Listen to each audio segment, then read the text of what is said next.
and give the call to the member for Fremantle.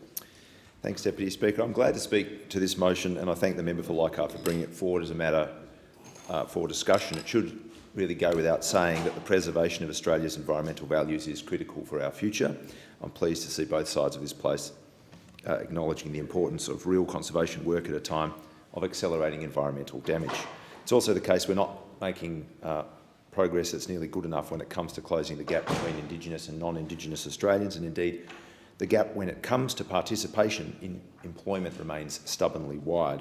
For both of those reasons, the government should look to do more, both to recognise and expand the work of Indigenous Rangers at a time when the people undertaking the work say that there's much more needed to be done, not enough funding as it is, and no funding certainty.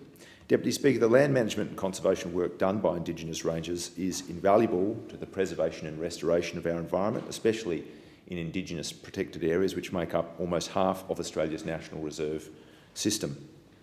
In 2015, a Commonwealth review found that a $35 million investment in ranger programs provided a return of over $96 million in environmental, economic and social outcomes, and the review suggested, understandably, that a further increased investment would accelerate those returns. We all know that ranger programs instil pride and purpose in young people as they work on country and stay connected to culture. They provide real jobs where jobs are often hardest to find, and they lead to healthier communities in areas where health outcomes are poor. Above all, we know that ranger programs deliver high-quality land care outcomes at a time when our country is under pressure from new threats and old, from climate change in addition to land clearing and invasive species, from plastic waste in addition to the long-brewing extinction crisis. And Deputy Speaker, let's be clear, while Indigenous protected areas make up half of Australia's recognised conservation lands, they only receive a very small proportion of Australia's national conservation budget. Fair and better funding of this work is widely supported in the Australian community, and I thank the hundreds of people in my electorate who have contacted me over the past 2 years to make that case. Labor has responded to the compelling logic of Indigenous Rangers by announcing in 2017 a plan to double their number to 1,550 full-time equivalent positions by 2021. It would be great if the government could follow that lead. It would be great if the government could reverse the funding cuts that they've inflicted on the land care program as a whole. I want to acknowledge the approach being taken in my home state of Western Australia. The McGowan Labor government has established its own state-based Aboriginal Ranger program. As a result, there are 13 separate ranger groups that operate from as far north as the Dampier Peninsula to Esperance on the south coast. Deputy Speaker, last Thursday night I attended the showing of a documentary called Untrashing Julpan, which looked at the devastating plastic trash contamination of the coast in northeast Arnhem Land.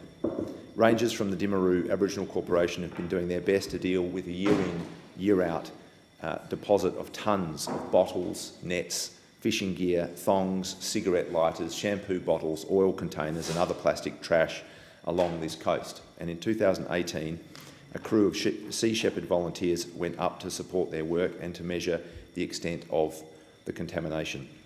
Those volunteers, I'm happy to say, included a number of people from my electorate, people like Mike and Lisa Dix and Marina Hansen. We all know the awful facts. There's more and more plastic being produced. It is not being recycled. In this country, we barely manage 10% plastic recycling, and now other countries are refusing to take our waste. If we can't do better than that in a country like Australia, how can we expect the producers of plastic to do better in other countries, particularly in developing countries? And how can we expect those less developed nations to stop their impact on our oceans? It's estimated that by 2050 there will be more plastic in the ocean than fish. Microplastic is already rife within the marine food chain. Research on the south coast of WA shows microplastic in between 30 to 60% of certain bird species and in 50% of fish.